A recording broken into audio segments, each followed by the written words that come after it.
A woman stands alone on a barren Montana platform in 1876.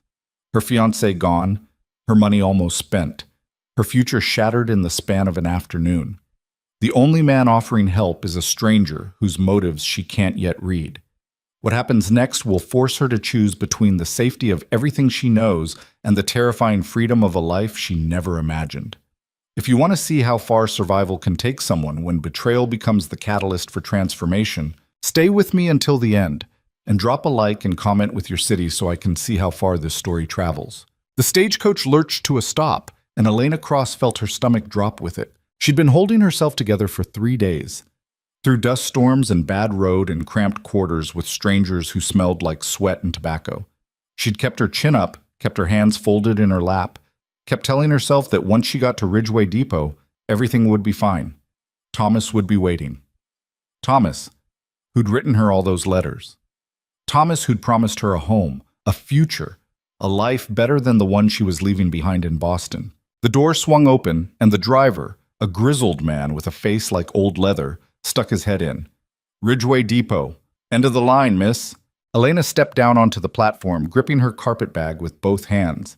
The air smelled like pine and dirt, and something sharper, smoke, maybe, or metal. Mountains rose in the distance, jagged and indifferent. The depot itself was barely more than a shed with a crooked sign, and beyond it, a collection of rough buildings sprawled along a muddy street. This was Ridgeway. This was where her new life was supposed to start. She scanned the platform. A few men loitered near the freight wagons, talking in low voices. A woman in a faded dress hurried past with a basket. No one looked at her. No one seemed to be waiting. No Thomas. Elena's heartbeat picked up. She set down her bag and smoothed her skirt, trying to look composed. He was probably just running late, or maybe he hadn't gotten the telegram about which coach she'd be on. That had to be it. She waited. 10 minutes passed, then 20. The driver finished unloading the freight and climbed back onto his seat. He glanced at her, then away. You got someone meeting you, miss? Yes, Elena said quickly, too quickly. He'll be here. The driver didn't look convinced, but he tipped his hat and snapped the reins. The stagecoach rolled away, leaving her standing there alone. The sun was starting to sink. Shadows stretched long across the platform. Elena's hands felt cold despite the warmth of the day. She reached into her bag and pulled out the last letter Thomas had sent, creased and worn from being read too many times. I'll be waiting for you at the depot, he'd written. We'll be married within the week. Everything is ready. She read it again, as if the words might change. They didn't. A man in a dusty coat walked past, glanced at her, then stopped. You lost, miss. Elena straightened her shoulders. I'm waiting for someone. Been standing there a while, the man said. He wasn't unkind, just matter of fact. Who you waiting on? Thomas Gentry, she said. The name felt strange in her mouth now, like something borrowed. The man's expression shifted. Not much, just a flicker of something she couldn't read. Thomas Gentry. Yes. Do you know him? I know of him. The man scratched his jaw. Haven't seen him around in a few days, though. Heard he left town. The words didn't land right away. Elena blinked. Left town? Yep, headed east, I think. Maybe a week ago. Her stomach twisted. That's not possible. He's supposed to meet me here. She stopped herself. We're getting married. The man looked at her for a long moment, and in his eyes, she saw something worse than pity. She saw recognition, like he'd seen this before. Sorry, miss, he said quietly. But if Thomas Gentry told you he'd be here, he lied. He walked away before she could respond. Elena stood there, frozen. The platform felt like it was tilting under her feet. She looked down at the letter in her hand, at Thomas's cramped handwriting, at all the promises he'd made. A wave of nausea rolled through her. He wasn't coming. He'd left. She had no idea why. No idea what had changed. But the reality settled over her like a weight.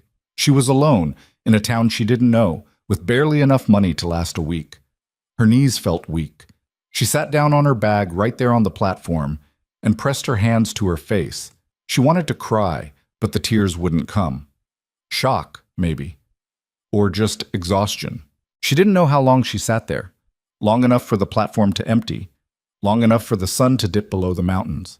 long enough for the cold to start seeping in. Then she heard footsteps. She looked up.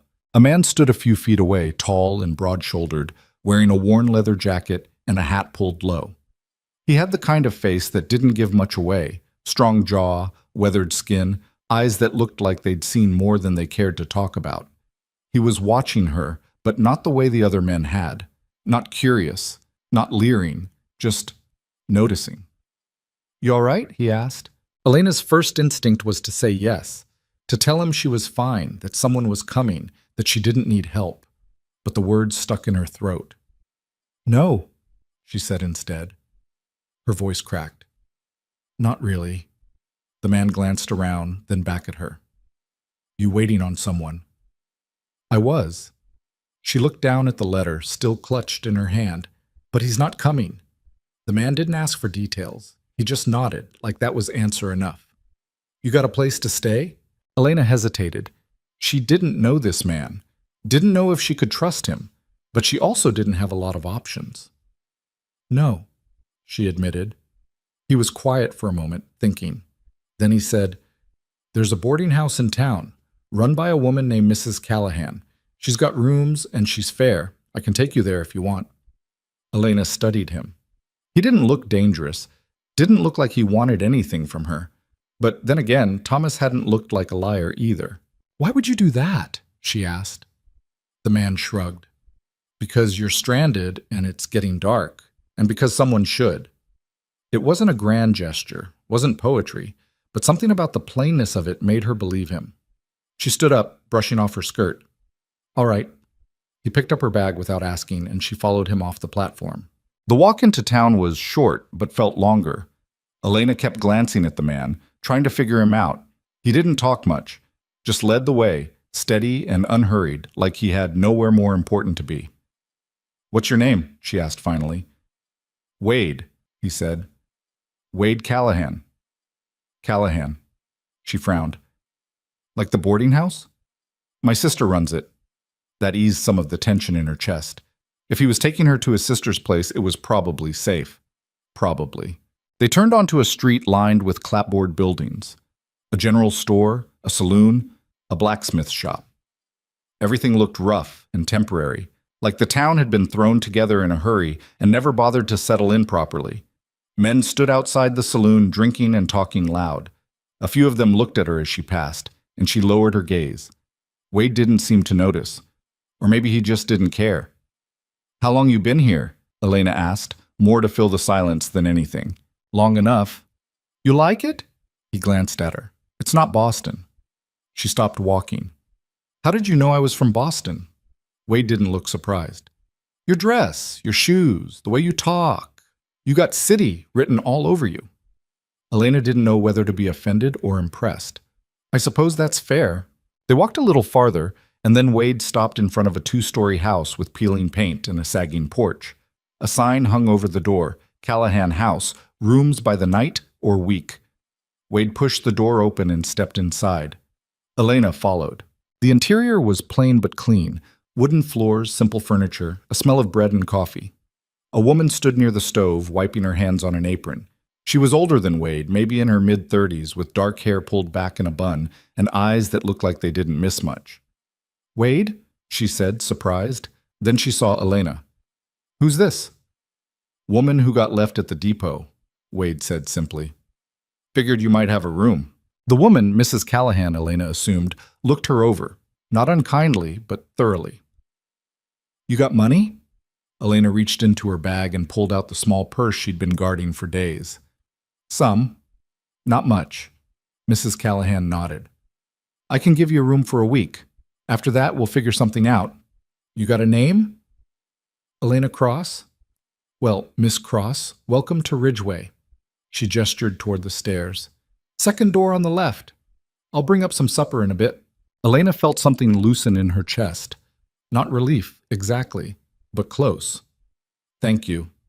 Mrs. Callahan waved her off. "Thank Wade. He's the one who dragged you here." Elena turned to Wade, who was already halfway to the door. "Thank you," she said again. He paused, tipped his hat. "Good luck, Miss Cross." And then he was gone. Elena stood there for a moment, staring at the closed door. She didn't know what to make of him, didn't know what to make of any of this. But for the first time since she'd stepped off that stagecoach, she didn't feel quite so alone. The room was small, just a bed, a washstand, and a chair, but it was clean, and the sheets smelled like soap. Elena sat on the edge of the bed and finally let herself cry.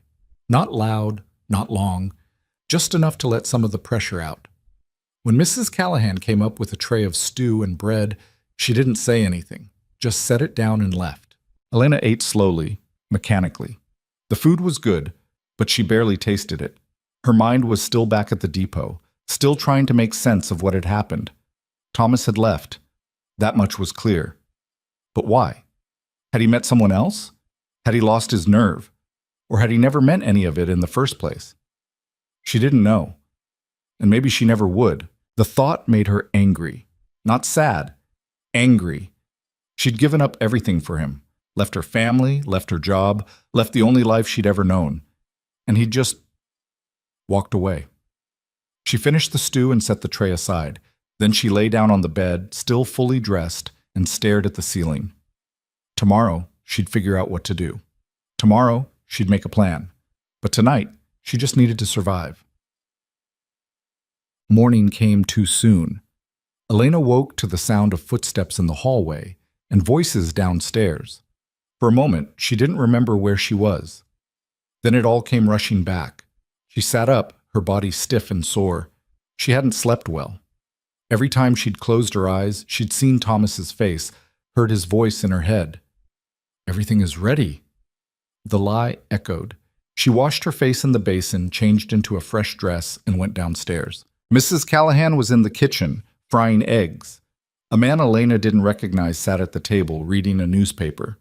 He glanced up when she entered, then went back to his reading. "Morning," Mrs. Callahan said without turning around. "You sleep?" "A little." "Coffee's on the stove. Help yourself." Elena poured herself a cup and sat down at the table. The coffee was strong and bitter, but it helped. "So," Mrs. Callahan said, flipping an egg. "What's your plan?" Elena hesitated. "I don't know yet." "You got family back east?" "Yes, but I can't go back." "Why not?" Elena stared into her coffee. "Because I told them I was starting a new life. I can't go crawling back now." Mrs. Callahan didn't argue. She just nodded. "Fair enough. You got any skills?" "I can read and write. I can play piano. I worked in a dress shop for a while." "Piano's no use here," Mrs. Callahan said bluntly. "But if you can sew, that's something. Mrs. Harper down the street takes in mending. Might could use some help." It wasn't much, but it was something. "I'll talk to her," Elena said. Mrs. Callahan set a plate of eggs and toast in front of her. "Good. And in the meantime, you can help out here. I could use an extra pair of hands." Elena looked up, surprised. "You'd let me work for room and board?" "For now, until you get on your feet." It was more kindness than Elena had expected, more than she felt she deserved. "Thank you." Mrs. Callahan shrugged. "Don't thank me yet. You might hate it." But Elena didn't think she would. The next few days passed in a blur of work. Elena helped Mrs. Callahan clean rooms, cook meals, and manage the boarders. It was hard, physical work, nothing like the quiet, careful tasks she'd done back in Boston. Her hands blistered, her back ached, but it kept her mind occupied, and that was enough. She also visited Mrs. Harper, a sharp-eyed woman in her 50s who ran a sewing business out of her front parlor. After inspecting Elena's stitching, she agreed to pay her a small wage for mending work. It wasn't much, but it was a start. One evening, as Elena was sweeping the front porch of the boarding house, she saw Wade Callahan walking down the street. He was leading a horse, his hat pulled low, his expression unreadable. He saw her and nodded. "Miss Cross." "Mr. Callahan." He tied the horse to the post and walked up onto the porch. "How you settling in?" "Well enough," Elena said. "Your sister's been kind. She's got a soft spot for strays." Elena wasn't sure if that was meant as an insult or just a statement of fact. She decided not to ask. "You find work?" Wade asked. "Some. Mending, mostly, and helping out here." He nodded. "Good." There was a pause. Not awkward exactly, but weighted, like he wanted to say something and didn't quite know how. Why did you help me? Elena asked suddenly. Wade looked at her, surprised. What? At the depot. You didn't know me. You didn't owe me anything. So why did you help me? He thought about it for a moment. Then he said, because someone needed to. It was the same answer he'd given before. But this time, Elena believed it a little more. Well, she said quietly, I'm grateful. Wade tipped his hat. No need for that. And then he walked inside. Elena stood there for a moment, broom in hand, staring after him. She didn't know what to make of Wade Callahan. He was quiet, gruff, hard to read, but he'd helped her when no one else had, and that meant something, more than she'd expected. The weeks that followed settled into a rhythm. Elena worked, saved what little money she could, and slowly began to feel like maybe, just maybe, she could build something here. Not the life she'd planned, not the life Thomas had promised her, but something real.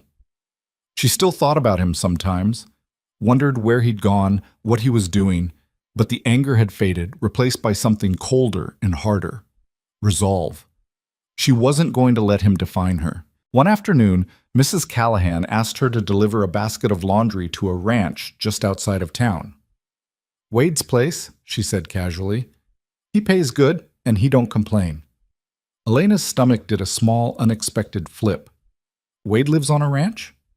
Yep, about 2 miles out. You can take the wagon. Elena had never driven a wagon before, but she wasn't about to admit that. She nodded, loaded the basket, and climbed onto the seat. The road out of town was rough and dusty, but the day was clear, and Elena found herself almost enjoying the ride. The mountains rose in the distance, sharp and beautiful, and the air smelled like wildflowers and grass. When she reached the ranch, she was surprised by how well kept it was. The house was modest but solid, with a wide porch and a neat barn. Horses grazed in a nearby pasture, and chickens scratched in the dirt. Wade was fixing a fence near the barn. He looked up when she pulled the wagon to a stop. Miss Cross, he said, surprised. Your sister sent me with laundry, Elena said, climbing down. Hope that's all right. Yeah, fine. He set down his hammer and wiped his hands on his pants. You drive that wagon yourself? I did. He looked impressed. Most city women wouldn't. I'm not most city women. Wade almost smiled. Almost. He led her inside, and Elena was struck by how clean and organized everything was. No clutter, no mess, just simple, functional furniture and a stove that looked well used. You live here alone? She asked. Mostly. Got a hired hand who comes by a few times a week. Elena set the basket down on the table. It's a nice place. It works. She turned to leave, but Wade stopped her. You want some water before you head back? It's a hot day. Elena hesitated. Then she nodded. Sure. He poured her a glass from a pitcher, and she drank it slowly, looking around. There was something peaceful about this place. Something steady. You ever think about leaving? She asked. Wade frowned. Leaving where? Here. Ridgeway. He shook his head. No. This is home. Elena didn't know what that felt like anymore. Home had always been Boston, but Boston felt like a lifetime ago now. Must be nice, she said quietly, knowing where you belong. Wade looked at her for a long moment. Then he said, You'll figure it out. It wasn't a promise, wasn't even a comfort, really, but it was something. And for now, that was enough. The town of Ridgeway had a way of testing people. Elena learned that fast. It wasn't just the work, though that was hard enough. It was the isolation, the roughness, the constant feeling that you were one bad day away from losing everything.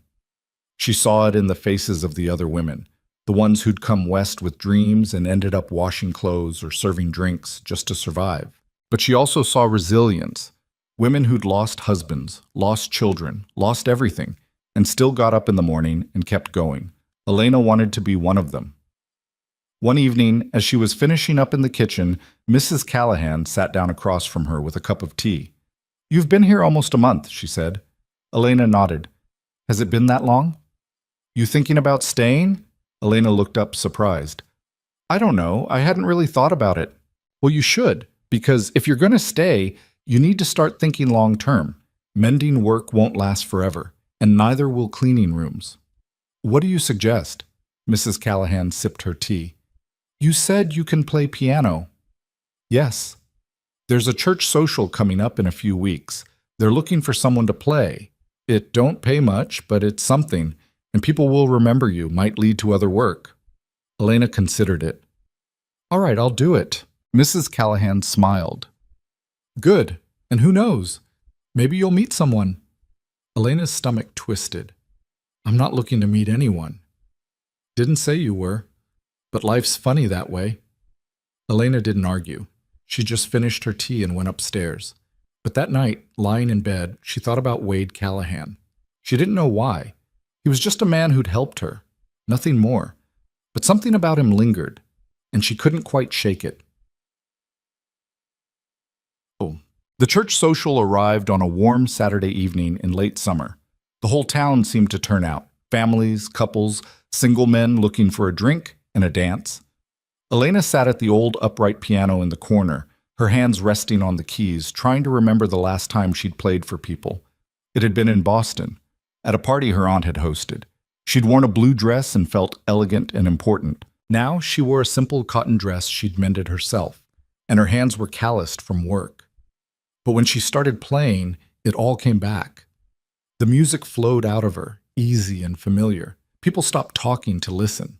A few couples started dancing, and for the first time in weeks, Elena felt like herself again. After a while, she took a break and stepped outside for some air. Wade was leaning against the side of the building, smoking a cigarette. Didn't know you could play like that, he said. Elena smiled. There's a lot you don't know about me. Fair enough. They stood there in comfortable silence for a moment.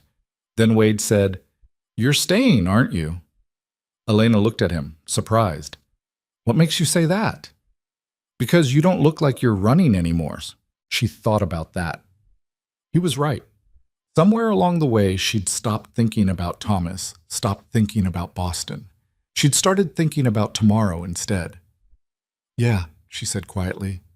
I think I am. Wade nodded. Good. And for the first time since she'd stepped off that stagecoach, Elena believed it too. The weeks after the church social changed something in Elena, though she couldn't say exactly what.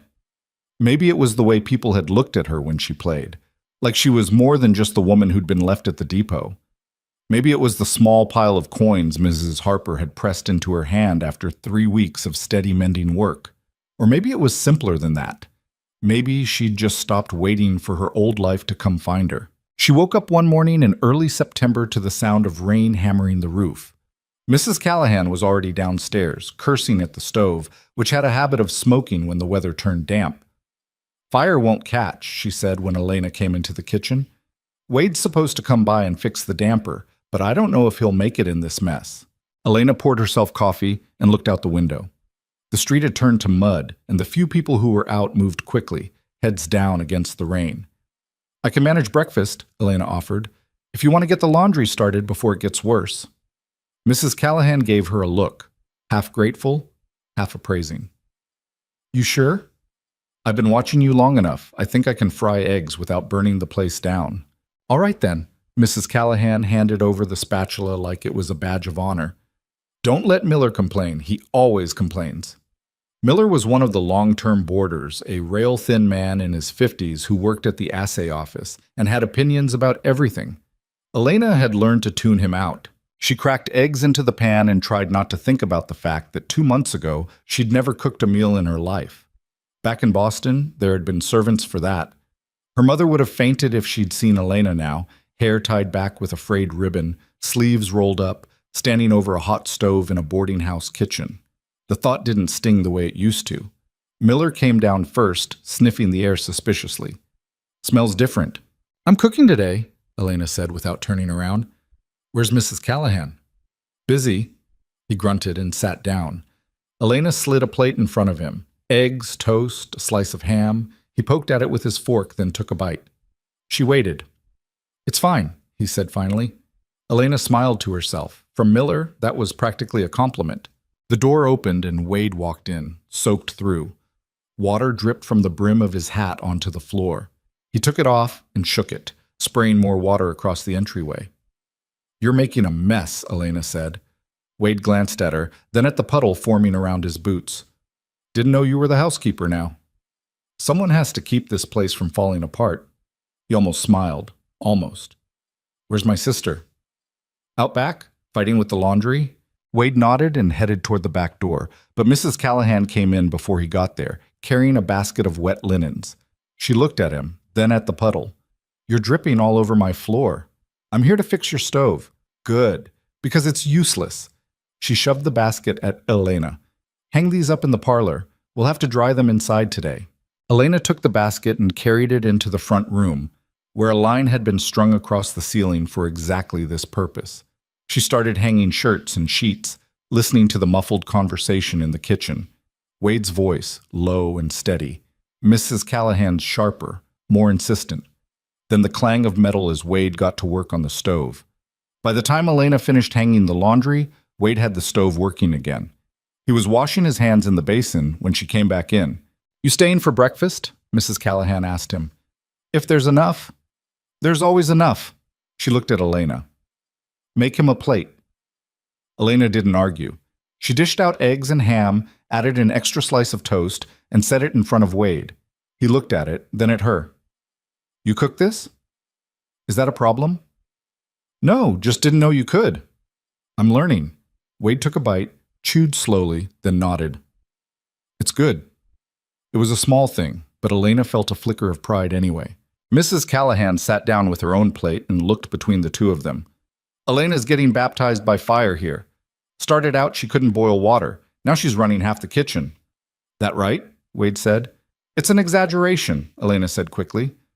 "It's not," Mrs. Callahan said. "You've been a help. More than I expected." Elena didn't know what to say to that, so she just focused on her coffee. Wade finished his breakfast and stood. "I should get back. Got cattle to check before this weather gets worse." "You riding out in this?" Mrs. Callahan asked. "Have to. Can't leave them out there without knowing they're all right." Elena frowned. "Isn't that dangerous? The roads will be a mess." Wade looked at her like she'd said something funny. "City girl worried about a little mud." "I'm worried about you breaking your neck because you're too stubborn to wait an hour." The kitchen went quiet. Mrs. Callahan raised her eyebrows. Wade stared at Elena for a long moment, and she felt her face flush. She hadn't meant to say it like that, hadn't meant to sound like she cared, but apparently she did. Wade's expression softened just slightly. "I'll be careful."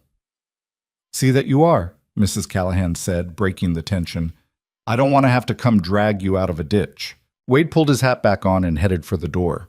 But before he left, he glanced back at Elena. "Thanks for the breakfast," he said. And then he was gone. Mrs. Callahan waited until the door closed before she spoke. "You're getting attached." Elena's stomach dropped. "What?" To Wade, "You're getting attached." "I'm not." "Don't lie to me, girl. I've got eyes." Elena set down her cup, her hand shaking slightly. "It's not like that." "Isn't it? He helped me when I needed it, that's all."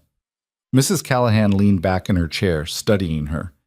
"Wade's a good man, but he's not an easy one, and he's got his own ghosts." Elena wanted to ask what that meant, but she didn't. It wasn't her business. Wade wasn't her business, except that every time he walked into a room, she noticed, and that scared her more than she wanted to admit. The rain didn't let up for 3 days. The streets turned into rivers of mud, and half the town shut down. Elena spent most of her time indoors, helping Mrs. Callahan with the endless cycle of cooking and cleaning and managing the boarders, who got restless and cranky when they couldn't work. On the third evening, Wade came by again. This time, he wasn't alone. He brought a woman with him, tall, maybe 30, with dark hair braided down her back and a face that looked like it had been carved from stone. She wore men's trousers and a heavy coat, and she moved with the kind of confidence Elena had only ever seen in men. "This is Sarah McKinnon," Wade said. "She runs a ranch about 10 miles north. Sarah, this is my sister, and this is Miss Cross." Sarah nodded at Mrs. Callahan, then turned her attention to Elena. "You're the one who got left at the depot." Elena stiffened. "News travels fast." It's a small town. Sarah's expression wasn't unkind, just blunt. You planning to stay? I am. Good. We need more women here who aren't afraid to work. Mrs. Callahan poured coffee for both of them, and they all sat down at the kitchen table. Sarah pulled out a folded piece of paper and spread it out. I'm putting together a cattle drive next month, she said, heading south to meet the railroad. I need an extra hand, and Wade said he'd come, but I also need someone to manage the supply wagon. That's usually a job for... Mrs. Callahan started, then stopped. You're asking Elena. Sarah looked at her. You ever driven a wagon long distance? No, Elena admitted. Can you handle a team? I've driven a wagon short distances. I'm a fast learner. Sarah studied her for a long moment. Then she said, It's 2 weeks on the trail. Hard work. You'll sleep on the ground, cook over a fire, and deal with whatever the weather throws at us. But it pays $20. $20? That was more than Elena made in 2 months of mending. I'll do it, she said, before she could think too hard about it. Mrs. Callahan looked like she wanted to argue, but Sarah just nodded. Good. We leave October 15th. Be ready. After Sarah left, Mrs. Callahan turned to Wade.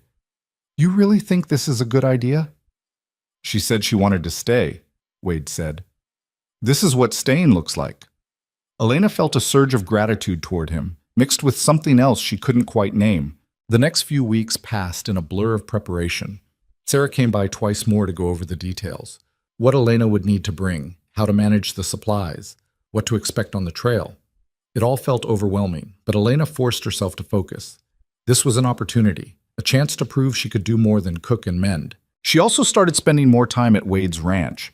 Mrs. Callahan sent her out there with laundry or messages, and Wade started teaching her things, how to hitch a team properly, how to read the weather, how to handle a rifle.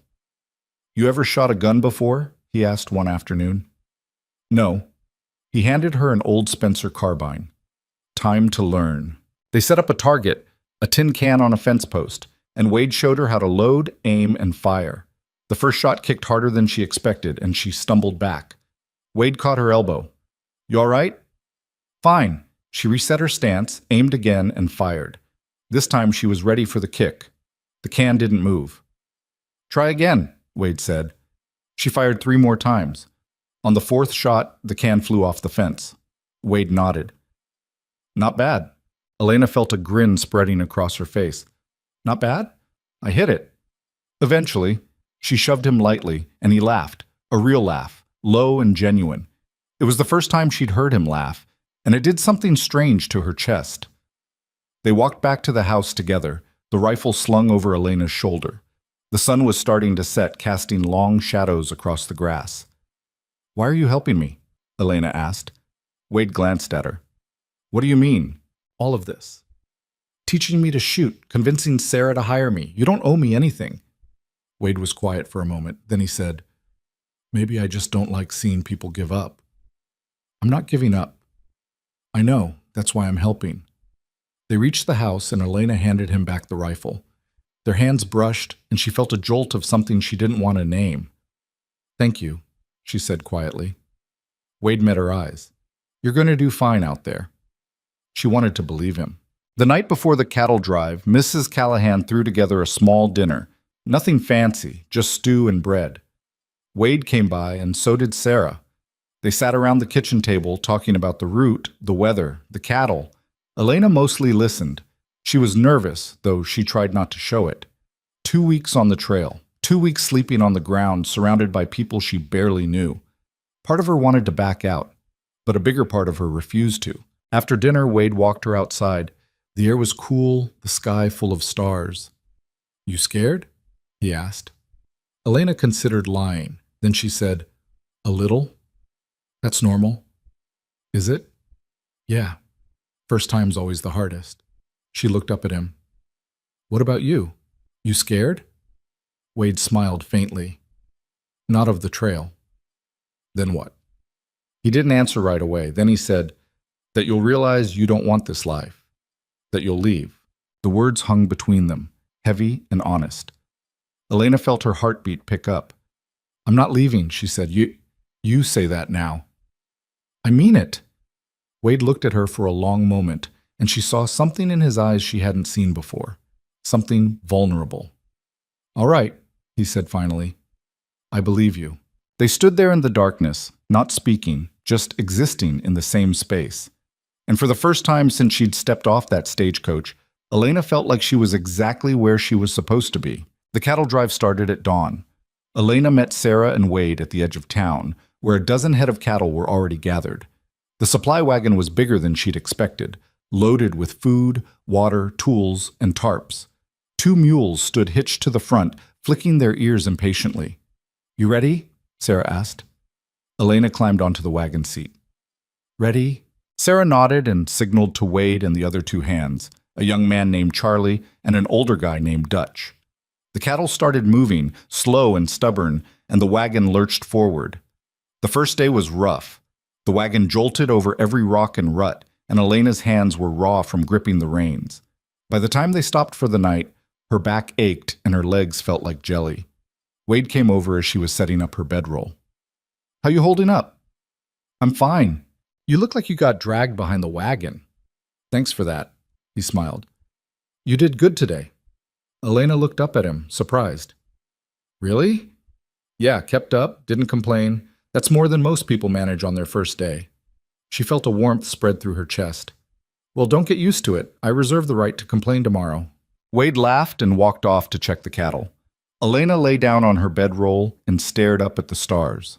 Her body hurt, but her mind felt clear. She was doing this. She was actually doing this. The next few days fell into a rhythm. Wake up before dawn, get the fire going, make coffee and breakfast. Pack up the wagon, keep pace with the cattle. Stop for lunch, keep moving, stop again at dusk. Cook dinner, clean up, collapse. It was exhausting. But it was also exhilarating. Elena learned how to read the land, how to spot water sources, how to keep the mules calm when the cattle got spooked.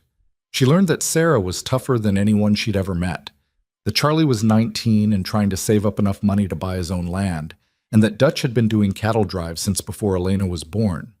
And she learned that Wade was different out here, more relaxed, more himself. One night, after everyone else had gone to sleep, Elena sat by the fire trying to get warm. Wade came over and sat down next to her. "Can't sleep?" he asked. "Too cold." He pulled a blanket out of his pack and draped it over her shoulders. She pulled it tight, grateful. "Thank you." They sat in silence for a while, listening to the crackle of the fire and the distant sounds of the cattle. "You miss Boston?" Wade asked. Elena thought about it. "Sometimes. I miss the quiet, the comfort, knowing what to expect. But I don't miss feeling like I was living someone else's life." Wade nodded. "I get that." "Do you ever think about leaving here?" Elena asked. "No, this is where I belong." "How do you know?" Wade looked at her, his expression serious. "Because I've tried being somewhere else, and it didn't fit." Elena wondered what that meant, but she didn't push. Wade wasn't the kind of person you could push. "I think I'm starting to understand that," she said quietly. Wade's gaze lingered on her for a moment. Then he stood. "Get some sleep. Tomorrow's a long day." "They're all long days." He smiled. "Yeah, but you're keeping up." After he left, Elena sat by the fire a little longer, the blanket still wrapped around her shoulders. She thought about Thomas, about the life she'd almost had, and she realized she didn't miss it, didn't miss him. What she'd wanted back then wasn't love. It was safety, security, a plan.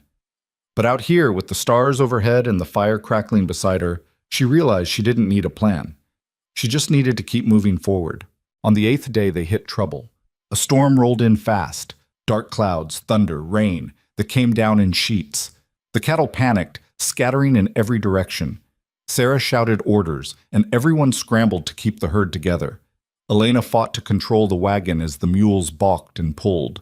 The wheels slipped in the mud, and for a terrifying moment she thought the whole thing was going to tip over. Then Wade was there, grabbing the reins, helping her steady the team. "Pull left!" he shouted over the wind. She pulled, and the wagon righted itself.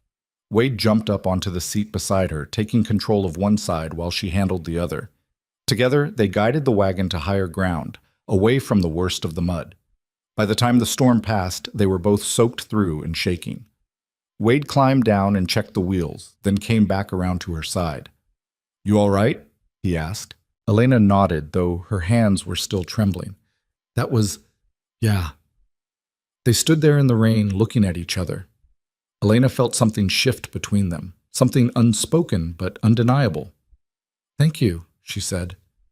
Wade reached up and brushed a strand of wet hair out of her face. His hand lingered for a moment, and Elena's breath caught. Then he dropped his hand and stepped back. "We should check the cattle." Elena nodded, not trusting herself to speak. That night, after they'd rounded up the scattered herd and made camp, Sarah pulled Elena aside. "You did good today," she said. "Most people would have lost that wagon." Wade helped. Wade always helps, but you held it together. Sarah studied her. "You're tougher than you look." Elena wasn't sure if that was a compliment or just a statement of fact, but she took it either way. The last few days of the drive passed without incident. They reached the railroad depot on schedule, sold the cattle, and got paid. Sarah handed Elena $20 in cash, and Elena stared at it like it was gold. "You earned it," Sarah said. "And if you ever want to do this again, you let me know." Elena folded the money carefully and tucked it into her pocket. "I will." The ride back to Ridgeway was quieter. Everyone was tired, worn down by 2 weeks of hard travel. But there was also a sense of accomplishment. They'd done what they set out to do.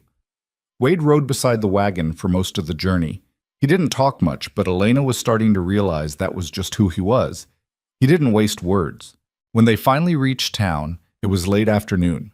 Mrs. Callahan was waiting on the porch of the boarding house, arms crossed, looking both relieved and irritated. "You're late," she said. "We hit weather," Wade said. "Of course you did." She looked at Elena. "You look like hell." "Thank you," Elena said dryly. Mrs. Callahan smiled. "Come on, I'll heat up some water for a bath." Elena climbed down from the wagon, every muscle in her body protesting. She was filthy, exhausted, and sore. But she'd done it. She'd survived 2 weeks on the trail, and she'd earned $20. More than that, she'd proven something to herself. As she walked toward the house, Wade called out, "Miss Cross?" She turned. "You did good," he said. Elena smiled. "So did you." That night, after her bath, after dinner, after everyone else had gone to bed, Elena sat in her room and counted her money. $20. It wasn't a fortune, but it was hers. She thought about what Sarah had said. "You're tougher than you look." Maybe she was. And maybe that was enough. October turned into November, and the town started preparing for winter. Elena watched the mountains grow white at their peaks, watched the air turn sharp and cold in the mornings. She'd heard stories about Montana winters, about snow that piled up to the windowsills and temperatures that could kill a person in minutes if they got caught outside unprepared. Part of her was scared, but a bigger part of her was curious.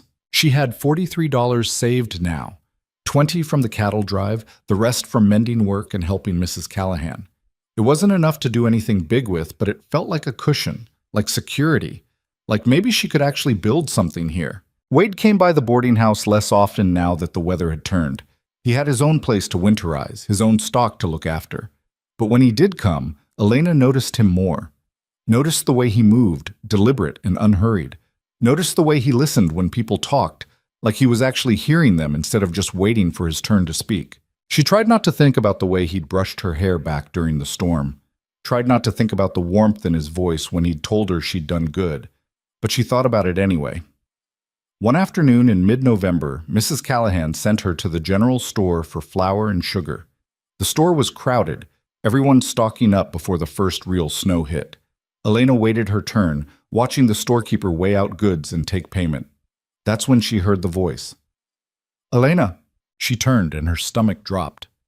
Thomas Gentry stood 3 feet away, holding a bag of coffee beans. He looked thinner than she remembered, his face weathered in a way it hadn't been before. But it was definitely him. Elena's first instinct was to run. Her second was to slap him. She did neither. She just stared. "I thought that was you," Thomas said. He tried to smile, but it didn't reach his eyes. "I wasn't sure." "What are you doing here?" Elena's voice came out flat, cold. "I live here. Or I did. I've been—" He stopped, like he wasn't sure how to finish. I've been in Butte for a while, just got back. Good for you. Thomas flinched. Look, I know you're angry. Angry? Elena's voice rose, and a few people turned to look. She didn't care. You left me at that depot. You promised me a life, and you just disappeared. I know. I know I did.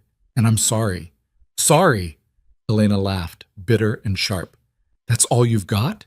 Thomas glanced around, clearly uncomfortable with the attention. Can we talk? Somewhere private? No. Elena, please. No! She turned back to the counter, hands shaking. I don't want to hear it. The storekeeper handed her the flour and sugar, and Elena paid without looking at Thomas. She walked out of the store, her heart pounding so hard she thought it might break through her ribs. She made it halfway down the street before Thomas caught up with her. Elena, wait. She spun around. What do you want from me? Just let me explain. There's nothing to explain. You lied to me. You made promises you had no intention of keeping, and then you left me stranded in a place I didn't know with no money and no way home. Thomas ran a hand through his hair. He looked tired. I got scared, all right? I got scared and I panicked. I wasn't ready for all of it, the responsibility, the commitment. Then why did you ask me to come? I don't know. His voice cracked. I thought I wanted it. I thought I could do it. But when it came down to it, I couldn't. Elena stared at him, and something inside her shifted. She'd spent weeks being angry, being hurt. But looking at him now, she didn't feel either of those things. She just felt tired.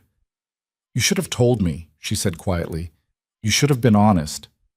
I know, you're right. I was a coward. Yeah, you were. They stood there in the street, and Elena realized she had nothing else to say to him. No more anger to throw, no more hurt to unpack. He was just a man who'd made a mistake. A selfish, terrible mistake. But he wasn't worth carrying around anymore. I'm doing fine, by the way, she said. In case you were wondering. Thomas looked at her, surprised. You are? Yeah, I got a job, made friends. I'm building a life here. She adjusted the flour sack in her arms. Without you. Thomas's face fell. Elena, I was hoping maybe we could start over. Try again. Elena felt something cold settle in her chest. You're not serious. I am. I've changed. I've been thinking about you, about us. There is no us. But there could be. If you just give me a chance, no. Elena's voice was firm, final. I gave you a chance, and you threw it away. I'm not doing that again. Thomas reached for her arm, but she stepped back. Elena, please, don't touch me. He dropped his hand. I made a mistake. People make mistakes. Yeah, and people live with the consequences. She turned to walk away, then stopped. You know what the worst part is? I actually felt sorry for you just now. I thought maybe you'd learned something, grown up a little, but you haven't. You're still the same selfish person you were when you left me at that depot. That's not fair. Life's not fair, Thomas. I learned that the hard way. Maybe you should too. She walked away, and this time he didn't follow. By the time Elena got back to the boarding house, her hands had stopped shaking. Mrs. Callahan took one look at her face and poured her a cup of tea. What happened? I ran into Thomas. Mrs. Callahan's expression darkened. That bastard's back in town? Apparently. Elena sat down at the table, wrapping her hands around the cup. He tried to apologize, said he wanted to start over. What did you tell him? I told him no. Mrs. Callahan nodded, satisfied. Good. Elena sipped her tea, letting the warmth settle into her bones. I thought I'd feel something. Anger, hurt, I don't know. But I just felt nothing. That's how you know you're over it. Am I? Mrs. Callahan leaned back in her chair. You tell me. If he'd asked you to leave with him, would you have gone? Elena didn't even have to think about it. No. Then you're over it. That night, Elena couldn't sleep. She kept thinking about Thomas, about the life she'd almost had with him. It felt like looking at someone else's story now, like it had happened to a different person. She thought about Wade, too, about the way he'd looked at her during the storm, the way he'd said she did good, about the quiet steadiness of him, the way he showed up without needing to be asked. She didn't know what that meant, didn't know if it meant anything at all. But she knew she wasn't the same person who'd stepped off that stagecoach 3 months ago. The next morning, Wade came by to drop off firewood. Elena was out front sweeping the porch when he pulled up in his wagon. "Morning," he said. "Morning." He started unloading logs, stacking them neatly against the side of the house. Elena watched him work, trying to figure out how to say what she needed to say. "I saw Thomas yesterday," she said finally. Wade's hand stilled for just a moment. Then he picked up another log. "Yeah? He's back in town. I heard. He tried to apologize, said he wanted to try again." Wade set down the log and turned to face her. His expression was carefully neutral. "What did you say?" "I told him no." Something shifted in Wade's face. Relief, maybe, or satisfaction, but he just nodded. "Good." "He hurt me," Elena said quietly, "but I'm not angry anymore. I don't care." Wade studied her for a long moment. Then he said, "That's how you know you've moved on." "Your sister said the same thing. She's usually right." Elena smiled despite herself. "Don't tell her that. She's insufferable enough as it is." Wade almost laughed. Then he went back to stacking wood. Elena stood there, watching him, and felt something settle into place inside her. She didn't need Thomas, didn't need his apologies or his second chances. She needed this town, this life, these people. And maybe, just maybe, she needed Wade. The first snow came 2 weeks later. Elena woke up to a world turned white, silent, and strange. She'd seen snow before back in Boston, but not like this. This was different, heavier, deeper. Mrs. Callahan was already up, stoking the fire. "Welcome to winter," she said. "Hope you're ready." Elena looked out the window at the drifts piling up against the fence. "I don't think I am." "Nobody ever is. But you'll manage." The snow didn't stop for 3 days. When it finally cleared, the town was buried. Men spent hours digging out doorways and paths. Supplies ran low. The cold was brutal, sharp enough to hurt, but people helped each other. Neighbors shared firewood, shared food. Elena and Mrs. Callahan cooked extra stew and brought it to families who were struggling. It was hard work, exhausting work, but it felt good. Wade came by on the 4th day, riding through snow that came up to his horse's knees. He looked half frozen, his face red from the wind. "You all right?" Mrs. Callahan asked. "Fine. Just checking on you." "We're managing. You?" "Same." Elena brought him coffee, and he wrapped his hands around the cup like it was the most valuable thing he'd ever held. "You shouldn't have come out in this," she said. "Had to make sure you were all right." "We're fine." Wade looked at her, his eyes serious.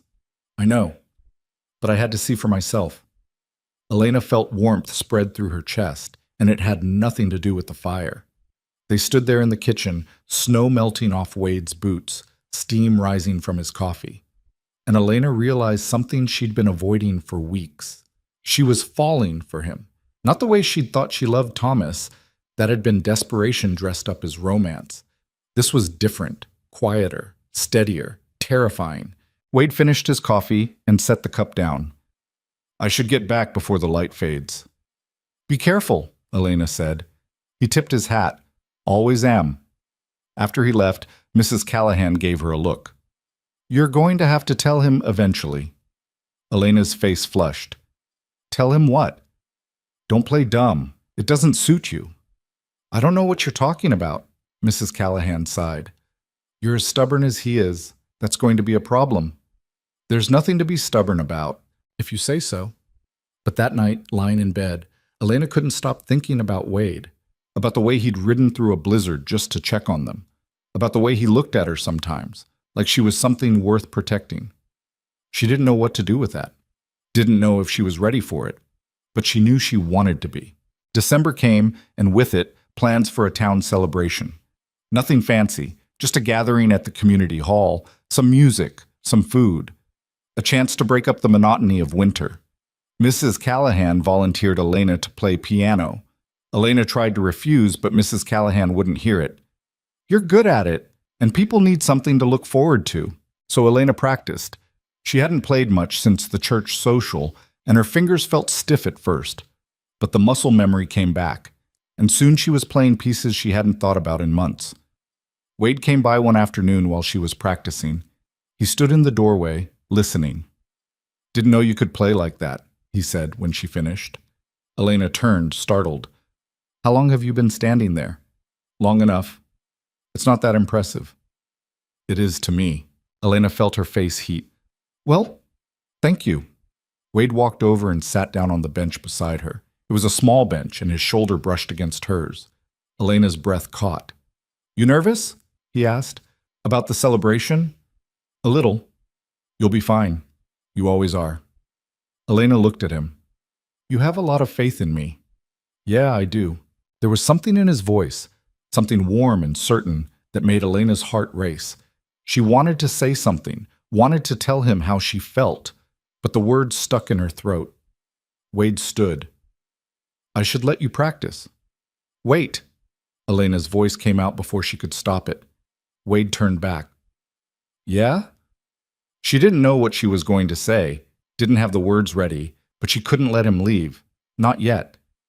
Will you be there? She asked. At the celebration? Wade's expression softened. Yeah, I'll be there. Good. He held her gaze for a long moment. Then he left. Elena sat at the piano, her hands shaking, her heart pounding. She didn't know what she was doing, didn't know if Wade felt the same way, but she knew she couldn't keep pretending she didn't care. The night of the celebration arrived cold and clear. The community hall was packed. Families, couples, single folks looking for a good time. Someone had strung up garlands, and the smell of pine mixed with roasted meat and fresh bread. Elena sat at the piano trying to calm her nerves. She wore the best dress she owned, a deep green one she'd brought from Boston and never had occasion to wear. Mrs. Callahan had helped her fix her hair, twisting it up in a way that felt too fancy for Ridgeway, but also felt right. You look beautiful, Mrs. Callahan had said. Elena had brushed off the compliment, but now, sitting at the piano, she hoped it was true. The evening started with dinner. Elena played soft background music while people ate and talked. Then, as the plates were cleared and the dancing started, she played louder, faster. People moved to the music, laughing and spinning. She saw Wade across the room, talking to Sarah McKinnon. He looked different tonight, cleaner, his hair combed back, wearing a shirt that wasn't covered in dust. He looked good. Elena tried not to stare, tried to focus on the music.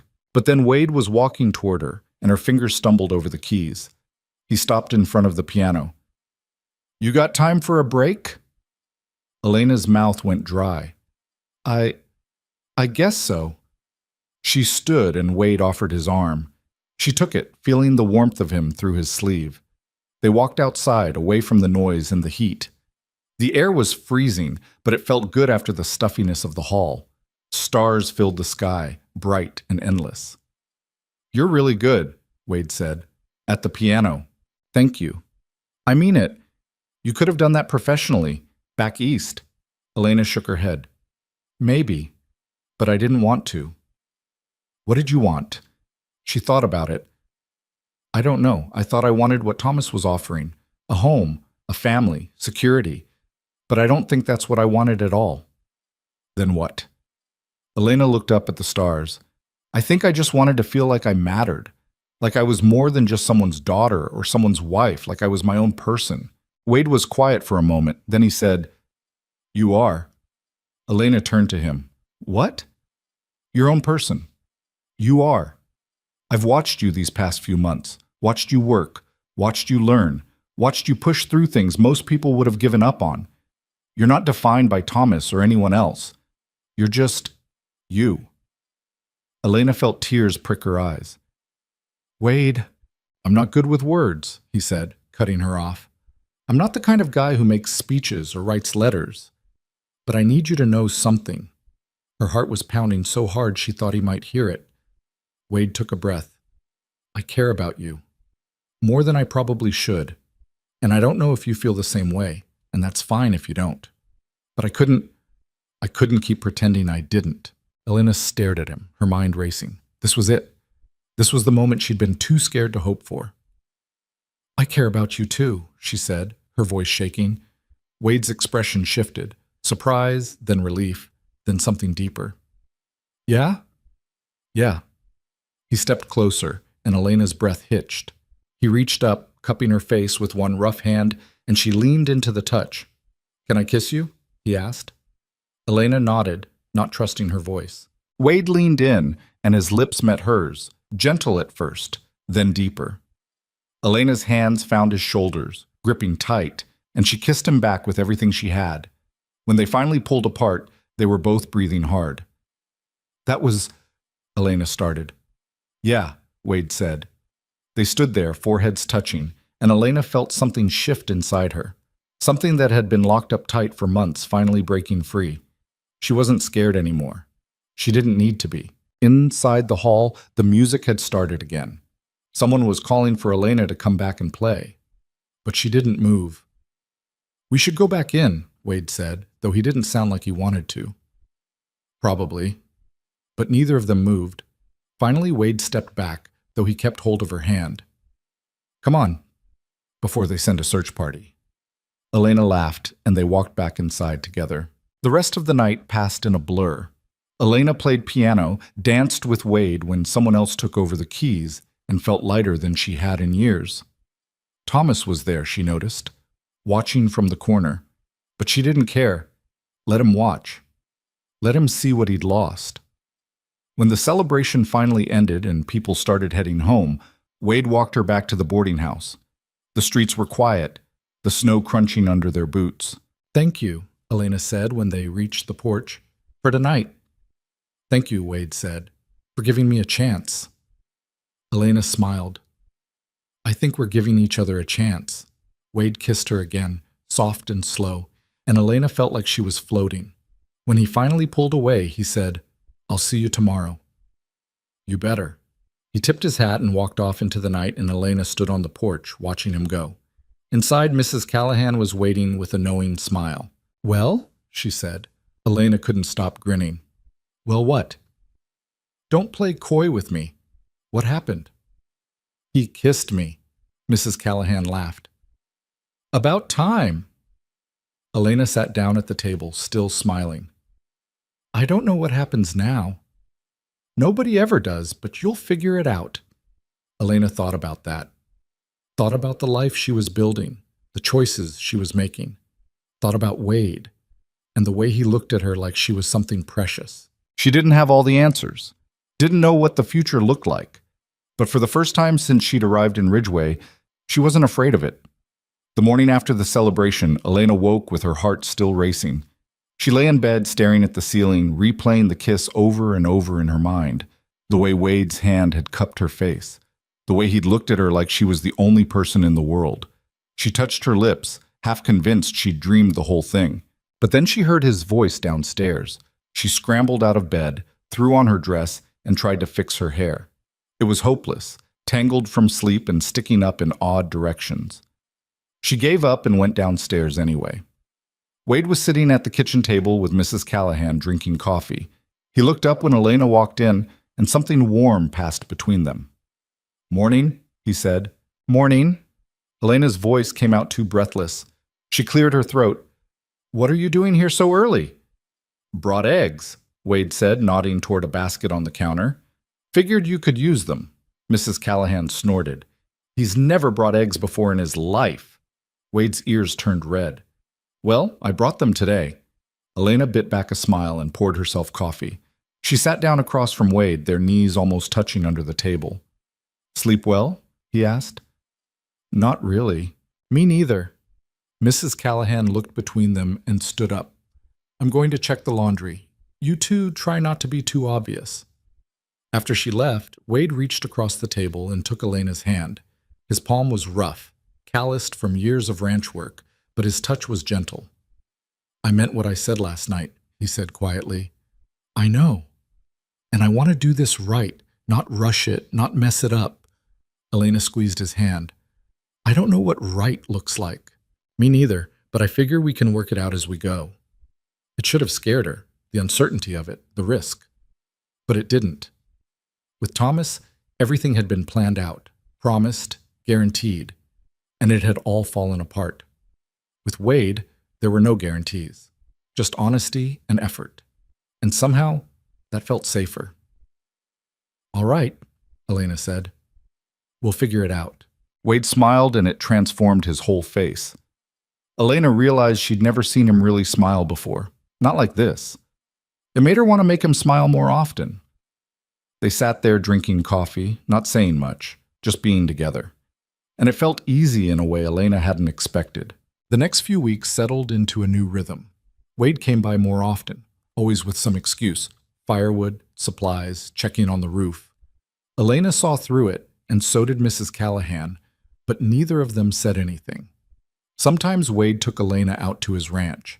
She'd help with small tasks, feeding chickens, mending tack, organizing the barn.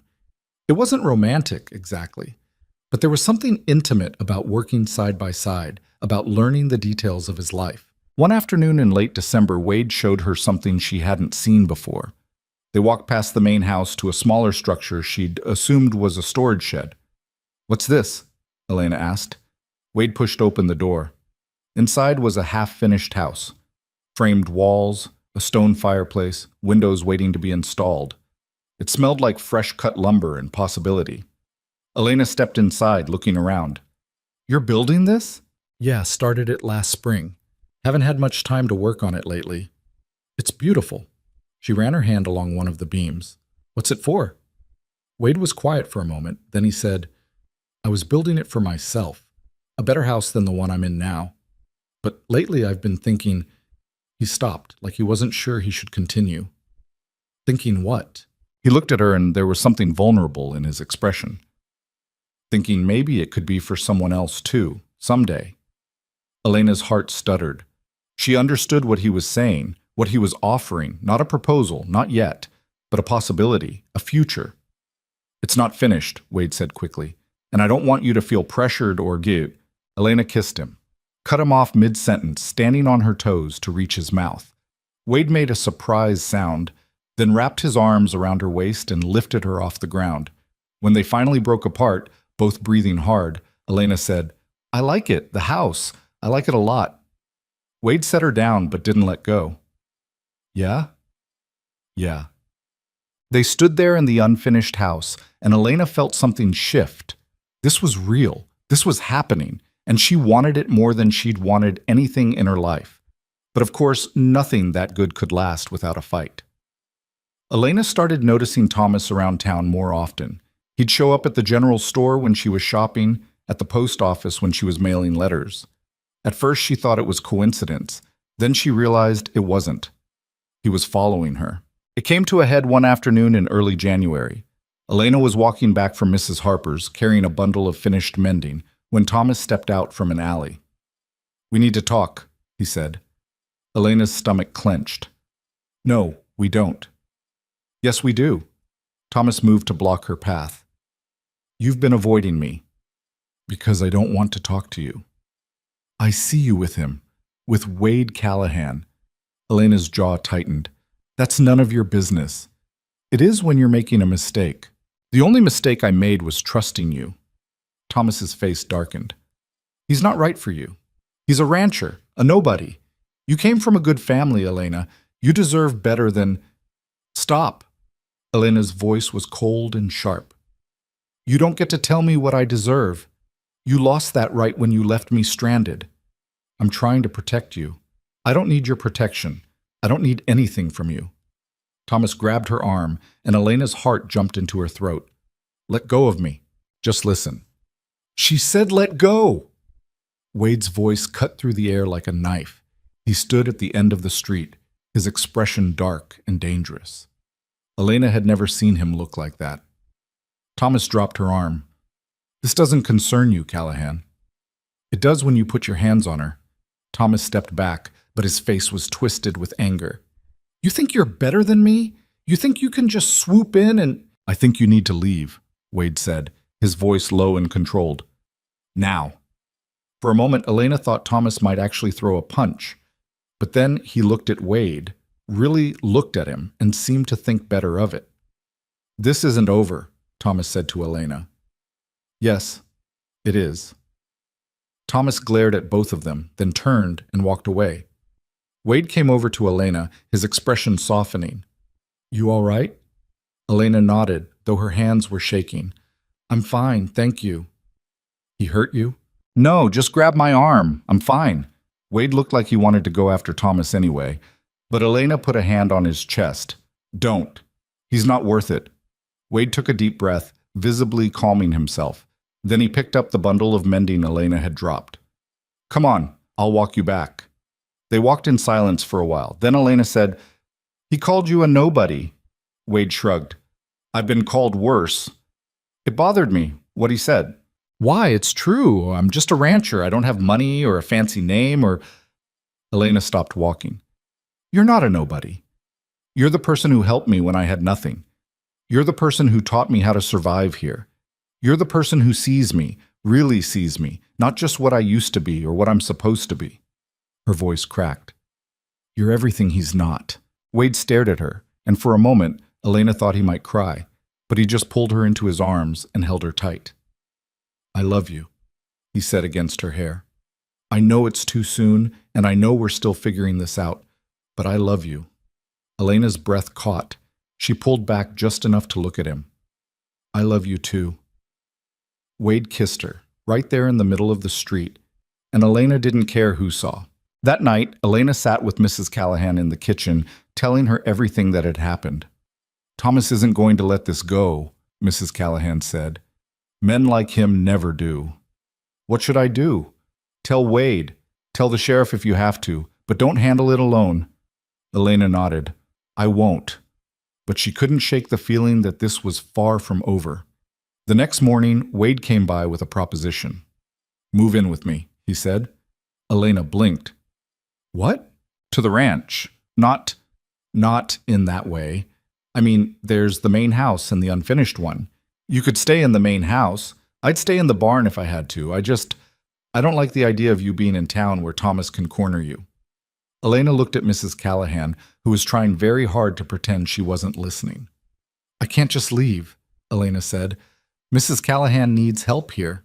Actually, Mrs. Callahan said, I've been thinking about hiring someone. Business has been good. I can afford it now. Elena frowned. You're trying to get rid of me. I'm trying to let you live your life. There's a difference. Elena looked between them. You two planned this. We talked, Wade admitted, but the decision is yours. Elena thought about it.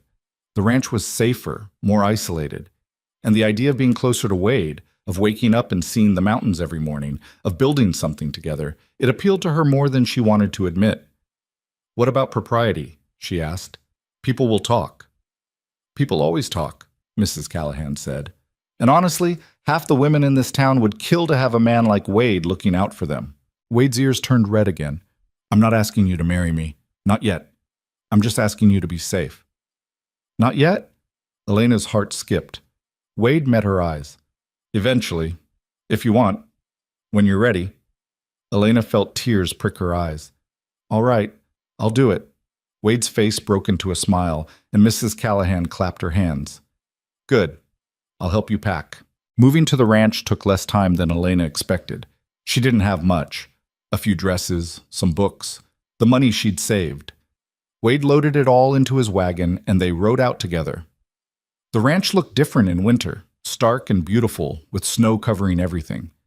Wade showed her around the main house, simple but clean, with a good stove and sturdy furniture. You'll stay here, he said. I'll take the unfinished house. It's got a stove and a bed. That's all I need. Wade, that's ridiculous. It's freezing. You can't... I'll be fine. And this way nobody can say anything. Elena wanted to argue, but she could see he'd made up his mind. All right, but if you freeze to death, I'm going to be very upset. Wade smiled. Noted. That first night of the ranch was strange. Elena lay in Wade's bed, well, what was now her bed, staring at the ceiling. The house creaked in the wind, and she could hear cattle lowing in the distance. It was lonely, but it was also peaceful. In the morning, Wade knocked on the door early. You up? Elena opened the door, still in her nightgown with a blanket wrapped around her shoulders. What time is it? Just after dawn.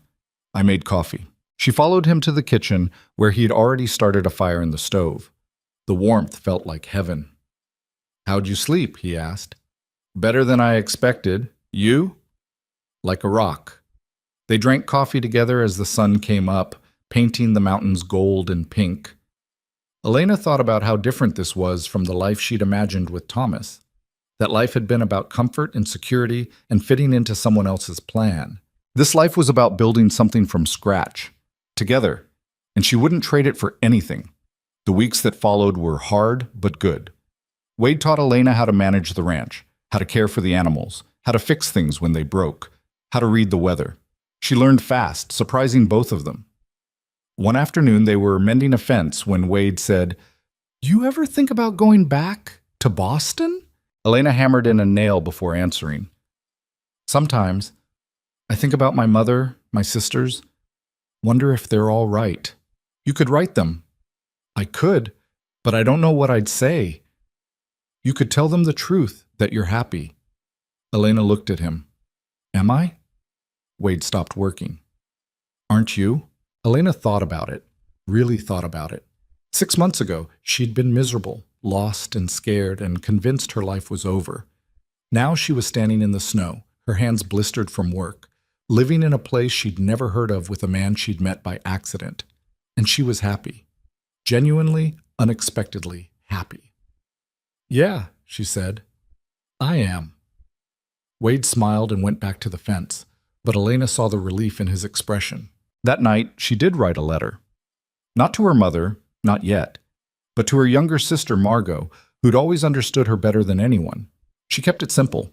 Said she was in Montana, that she'd found work, that she was doing well. She didn't mention Thomas or Wade or any of the mess in between, just that she was building a life. She didn't know if Margot would write back, didn't know if her family would forgive her for leaving, but she mailed the letter anyway. February came, and with it, worse weather. Blizzards that lasted days. Temperatures so cold that water froze solid in minutes. Wade and Elena worked together to keep the animals alive, hauling feed through snowdrifts, breaking ice in the troughs, checking for frostbite. It was brutal, exhausting, and it brought them closer than anything else could have. One night, after a particularly bad storm, they sat by the fire in the main house. Wade had come in half frozen, and Elena had insisted he stay until he warmed up. "You're going to get sick if you keep sleeping in that unfinished house," she said. "I'm fine." "You're not fine. You're shivering." Wade looked at her, and there was something in his expression she couldn't quite read. "I can't stay here, Elena. Not like this. Not when I—" He stopped. "When you what?" "When I want to be with you, really be with you, and I can't do that unless we're married." Elena's heart pounded. "Then marry me." Wade stared at her. "What?" "You heard me. Marry me." "Elena, I can't ask you to—" "You're not asking. I'm telling you. Marry me, Wade. I love you. I want to build a life with you. I don't want to wait anymore." Wade looked stunned. Then he started laughing, a real, full laugh that filled the room. "You're proposing to me? Is that a problem?" "No, it's—" He pulled her close, kissing her hard. "Yes. Yes, I'll marry you." Elena laughed, tears streaming down her face. "Good." They were married a week later. It was a small ceremony, just Mrs. Callahan, Sarah McKinnon, and a handful of friends. No fancy dress, no big celebration. Just two people promising to love each other, to build a life together, to face whatever came next as a team. When the preacher asked if Wade took Elena as his wife, his voice was steady and sure. "I do." And when Elena said the same, she meant it with every fiber of her being. That night, they stayed in the main house together. No more pretending, no more distance. Just the two of them, finally together in every way. Elena lay in Wade's arms, listening to his heartbeat, and felt a peace she'd never known before. "I can't believe we did that," she said. Wade kissed the top of her head. "Having second thoughts?" "Not even a little." "Good, because you're stuck with me now." Elena smiled. "I can live with that." They fell asleep tangled together, and for the first time since she'd arrived in Montana, Elena felt like she was exactly where she belonged. But the next morning brought trouble. Elena was making breakfast when she heard shouting outside. She looked out the window and saw Thomas riding up to the house, his face red with anger. Wade was already outside, standing between Thomas and the house. Elena's stomach dropped. She threw on her coat and ran out. "You had no right," Thomas was shouting. "She was mine. You had no right to—" "She was never yours." Wade said, his voice cold. Thomas swung down from his horse. You stole her from me. I didn't steal anyone. She made her own choice. Thomas laughed bitterly. You really think she loves you? She's just desperate. She's using you because she had nowhere else to go. Elena stepped forward. That's not true. Thomas spun around. Elena, I love him, she said firmly. I married him because I love him, not because I was desperate, not because I had no other choice, because I wanted to. Thomas's face crumpled. You married him? Yesterday. He stared at her, and for a moment Elena saw real pain in his eyes, but then it hardened into anger. You'll regret this, he said. Both of you. Wade stepped forward. Get off my property. Now. Or what? Or I'll make you? For a tense moment, Elena thought Thomas might actually fight, but then he seemed to deflate. He looked at Elena one last time, his expression bitter and broken. I hope you're happy, he said. I am. Thomas climbed back on his horse and rode away. Elena watched him go, feeling nothing but relief. Wade put his arm around her. You all right? Yeah, I'm fine. But that night as they lay in bed, Elena said, Do you think he'll really let it go? Wade was quiet for a long moment. I don't know, but if he comes back, we'll deal with it, together. Elena nodded and curled closer to him. She believed him. They would deal with it. Whatever came next, they'd face it together, and that was enough. Spring came late that year. Elena had been watching for it since mid-March, scanning the horizon for signs of thaw, listening for the sound of ice breaking in the creek. But winter held on with a stubborn grip, refusing to let go until well into April. By then, she and Wade had been married 4 months. 4 months of learning how to live together, how to work together, how to fight and make up and keep going. It wasn't always easy. Wade could be maddeningly quiet when something bothered him, keeping it locked up until Elena had to pry it out of him. And Elena had a temper she hadn't known she possessed, flaring up when things went wrong, when the work got too hard, when she felt overwhelmed by everything she still didn't know. But they were learning, figuring it out one day at a time. The unfinished house was coming along. Wade worked on it whenever he had spare time, which wasn't often. But slowly the walls were going up, the roof was taking shape. Elena helped when she could, holding boards in place while Wade hammered, fetching tools, sweeping sawdust. One afternoon in late April, as they were working on framing the bedroom, Elena said, I got a letter from Margot. Wade looked up, surprised. Your sister? Yeah, it came this morning. What'd she say? Elena pulled the letter from her pocket. She'd already read it 3 times, but she unfolded it again. She said Mother was upset when I left. Really upset. But Margot said she's coming around. She asked where I was, what I was doing, if I was safe. What are you going to tell her? Elena folded the letter back up. The truth. That I'm married, that I'm building a life here, that I'm happy. Wade set down his hammer. Are you? Happy? Elena looked at him, at his weathered face, his rough hands, the sawdust in his hair. Yeah, I am. Even when things are hard, even when I'm tired and sore and covered in dirt, I'm happy. Wade smiled, and it still did something to her chest. Good. They went back to work, but Elena couldn't stop thinking about the letter, about her family back in Boston, about the life she'd left behind. Part of her missed it, the comfort, the familiarity, but she didn't regret leaving, not for a second. That night she wrote back to Margot, told her everything, about Thomas abandoning her, about Wade, about the ranch. She described the mountains, the work, the way the sky looked at sunset. She told Margot she was married, that she loved her husband, that she was building something real. She didn't know if her mother would ever forgive her, but she hoped Margot would understand. Thomas had been quiet since his confrontation at the ranch. For weeks, Elena kept expecting him to show up again, to cause more trouble. But he stayed away. People in town said he'd taken a job at one of the mines in Butte, that he was barely around anymore. Elena wanted to believe it was over, but something in her gut said it wasn't. The feeling proved right in early May. Elena was in town picking up supplies when she ran into Sarah McKinnon. Sarah looked tense, her jaw tight. You heard? Sarah asked. Heard what? About Thomas. He's been talking, spreading rumors. Elena's stomach sank. What kind of rumors? Saying you and Wade were together before you and Thomas split, that Wade stole you away, that you're— Sarah hesitated. That you're not a decent woman. Elena felt heat rush to her face. That's not true. None of it. I know that. But people love gossip, and some of them are listening. What do I do? Sarah shrugged. Ignore it, or confront him. Either way, it'll blow over eventually. It always does. But Elena couldn't just ignore it. The idea of people in town thinking she was unfaithful, that Wade had done something wrong, it made her furious. She found Thomas that evening at the saloon. He was sitting at a corner table, nursing a whiskey, looking like he hadn't slept in days. Elena walked right up to him. We need to talk. Thomas looked up, his eyes bleary. Elena. Outside, now. He followed her out into the street.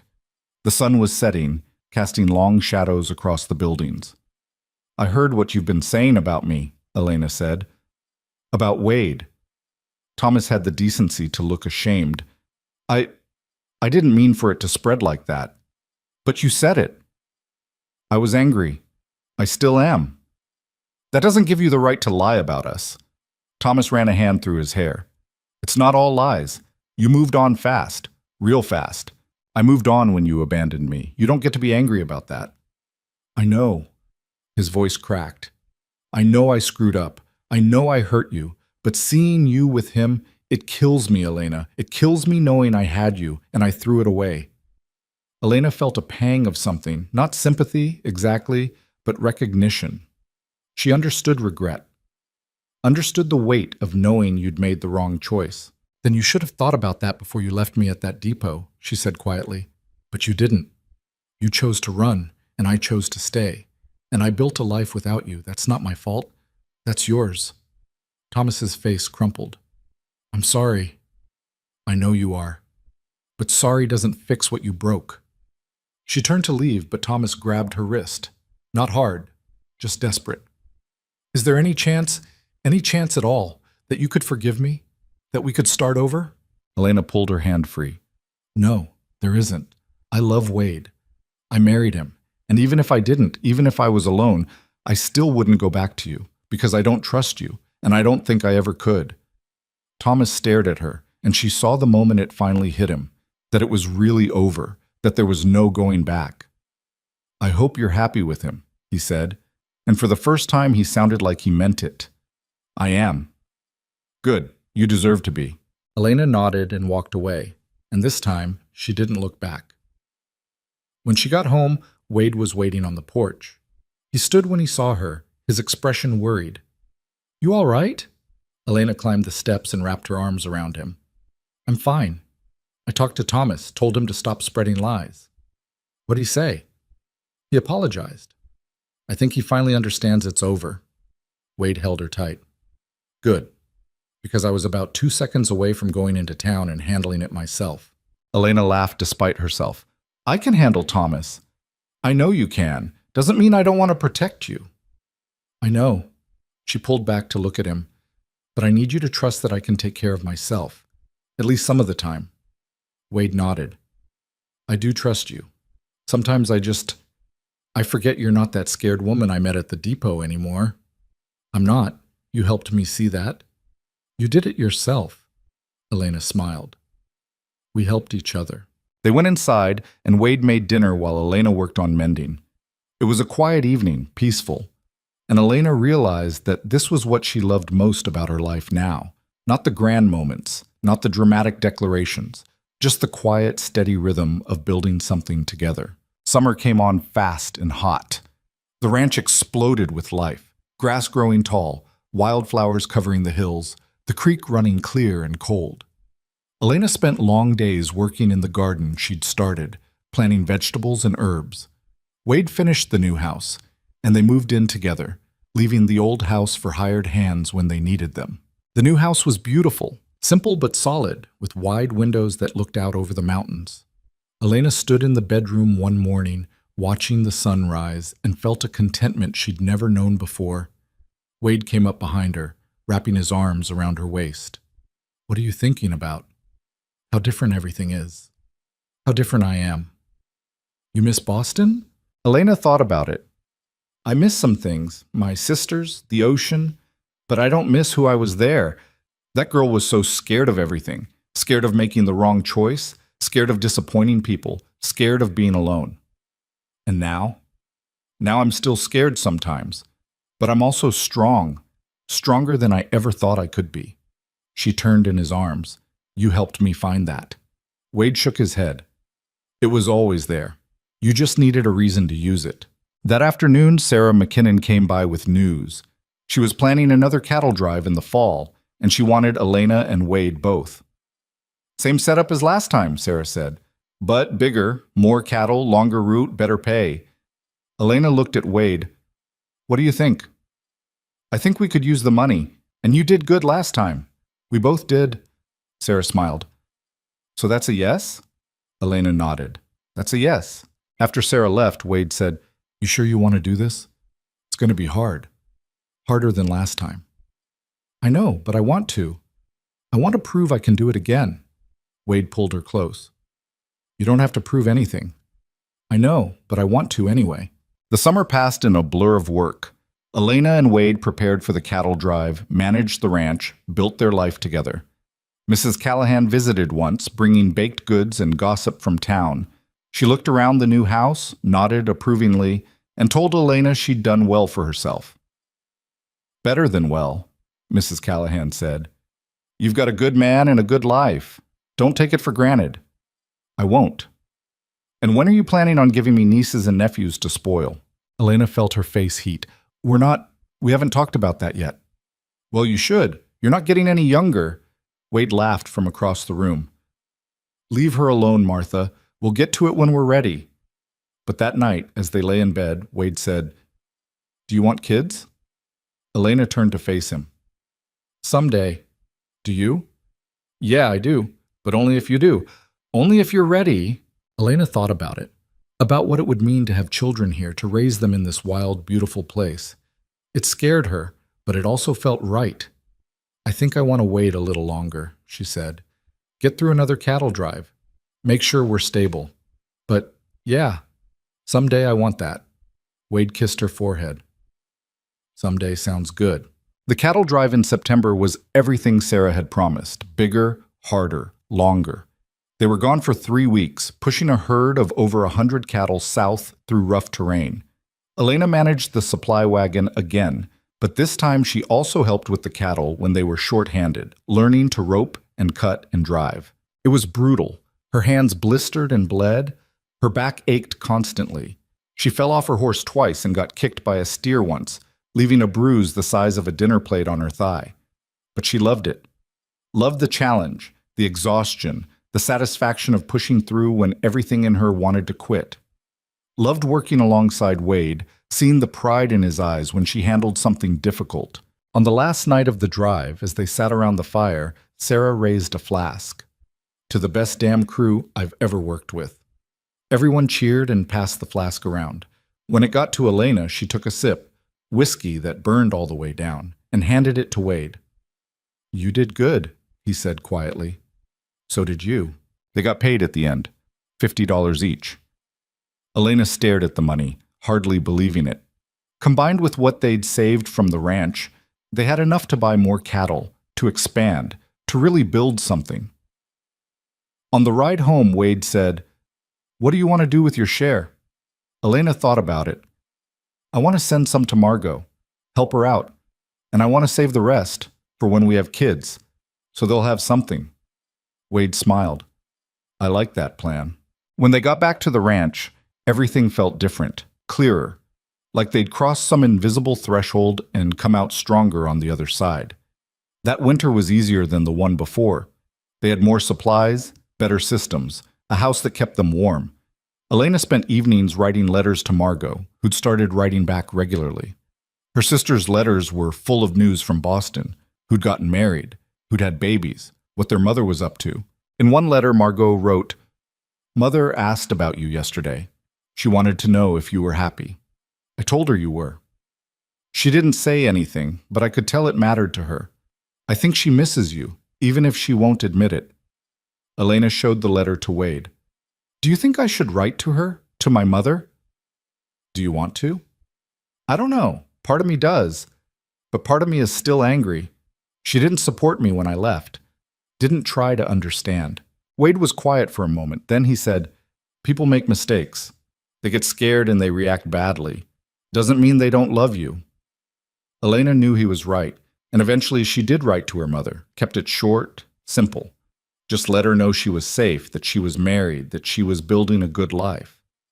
She didn't expect a response. But 2 months later, one came.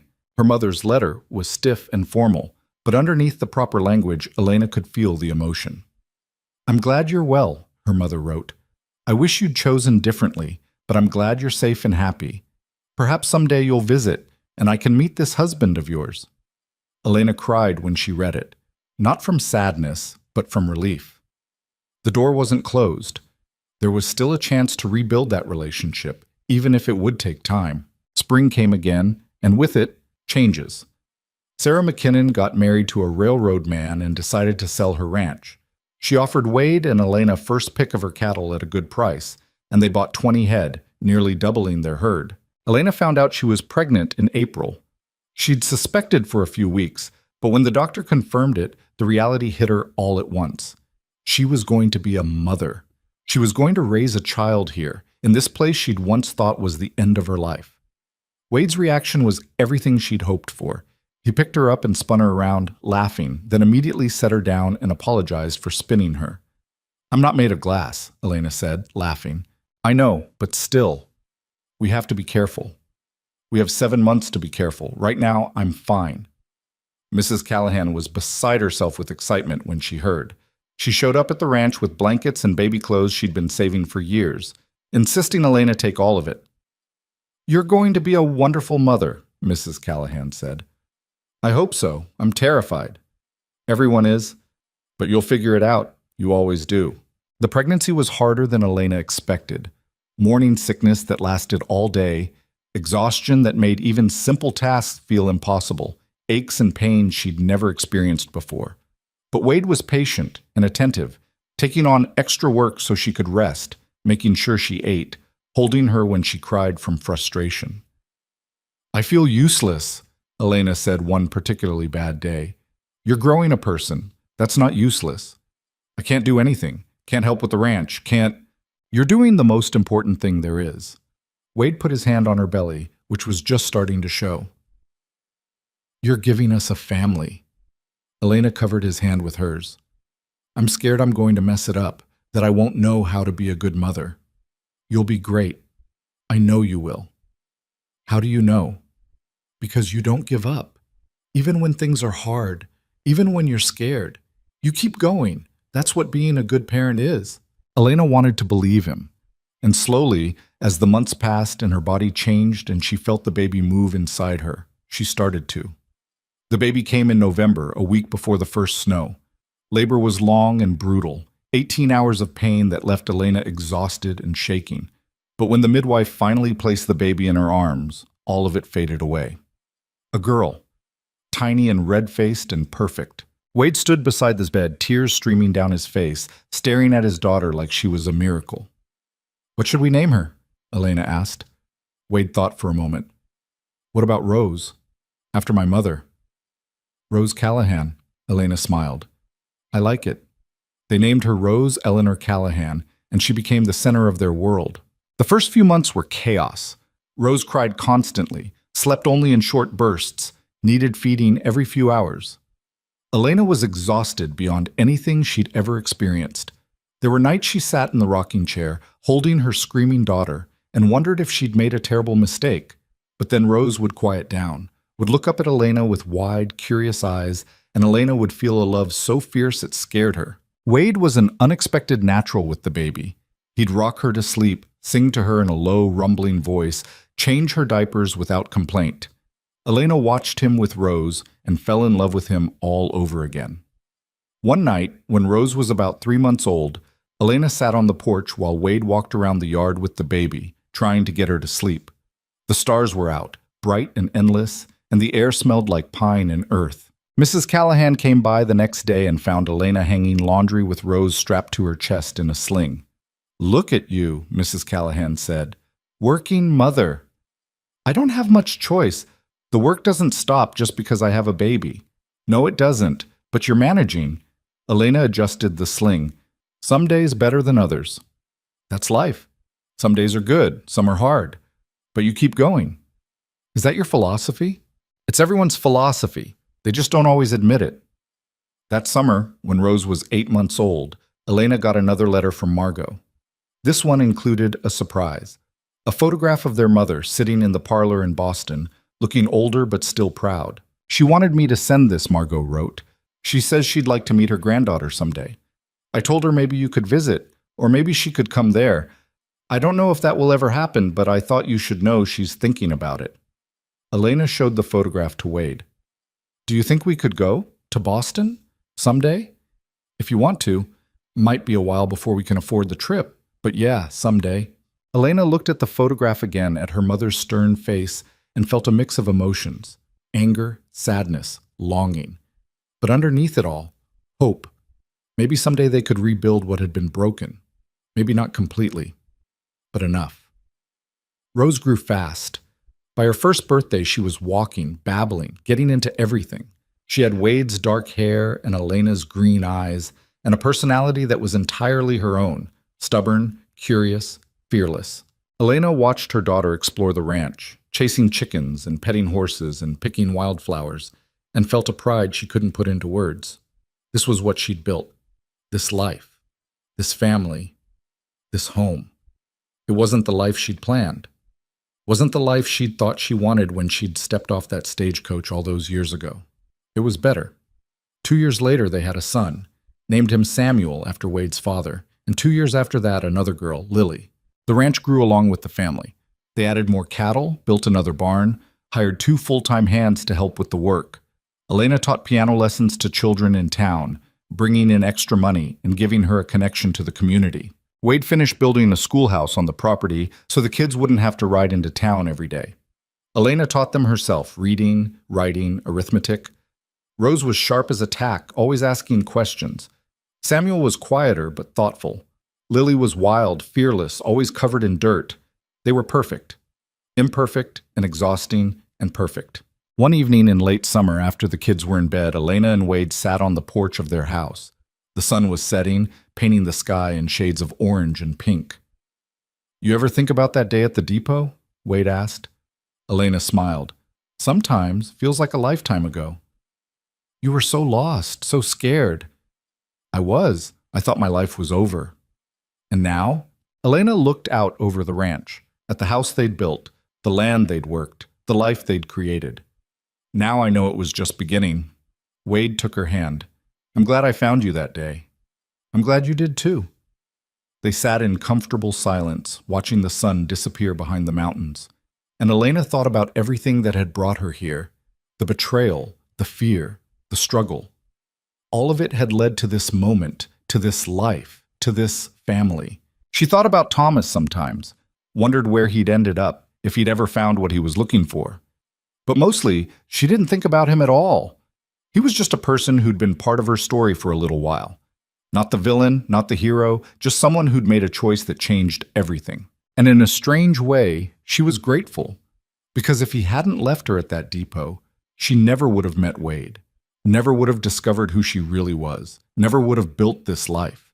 Sometimes the worst thing that happens to you turns out to be the best thing. That's not poetry. That's just truth. Years passed. Rose grew up and married a rancher's son from the next county over. Samuel took over most of the ranch work as Wade got older. Lily became a teacher, traveling to different towns, always coming home for holidays. Elena's mother did eventually visit when Rose was 10. It was awkward at first. 2 women who barely knew each other anymore, trying to find common ground. But her mother held Rose and Samuel and Lily, and Elena saw tears in her eyes. You did well, her mother said quietly. You built a good life. I did. I'm sorry I didn't support you. When you left? Elena was surprised by the apology. Thank you for saying that. I was scared. I thought you were making a mistake. But I was wrong. It wasn't forgiveness exactly, but it was a start. Wade's hair turned gray at the temples, then white. He moved slower, his joints aching from years of hard work. But he was still strong, still steady. Still the man who'd helped her when she had nothing. Elena aged too. Her hands grew rough, her face lined from years in the sun. But she didn't mind. Every line, every callus told a story. One autumn afternoon, when they were both in their 50s, Elena stood on the porch, watching their grandchildren play in the yard. Rose's 2 boys, chasing each other around, shrieking with laughter. Wade came up beside her, moving a little stiff but still solid. "What are you thinking about?" "Everything, nothing, I don't know." She leaned against him. "Do you ever regret it? Any of it?" "Not for a second." "Not even the hard parts?" "Especially not the hard parts. Those are what made it real." Elena thought about that. About the cattle drives and the blizzards and the sleepless nights with sick children. About the fights and the fears and the moments when she'd wanted to give up. None of it had been easy, but all of it had mattered. "I love you," she said. Wade kissed the top of her head. "I love you too." They stood there together, watching the sun set over the mountains, and Elena felt a peace that went bone deep. This was home. Not the house, not the land. This. Wade's hand in hers, their family growing around them. The life they'd built from nothing. She'd come to Montana broken and lost, thinking her story was ending. But really, it had just begun. And here's what she'd learned, what she'd carry with her until her last breath. Sometimes you have to lose everything to find out who you really are. Sometimes betrayal is just the universe pushing you toward the life you were meant to live. Sometimes the person who saves you isn't a knight in shining armor. It's just someone who shows up, who stays, who sees you for who you really are and loves you anyway. Life doesn't hand you guarantees. It doesn't promise you easy or fair or perfect. But if you're brave enough to keep moving forward, even when you're terrified, even when everything's falling apart, you might just build something worth keeping. Elena Cross had been a scared girl from Boston who thought she needed a man to save her. Elena Callahan was a woman who'd saved herself and built an empire doing it. That was the story. That was the truth. And it was enough.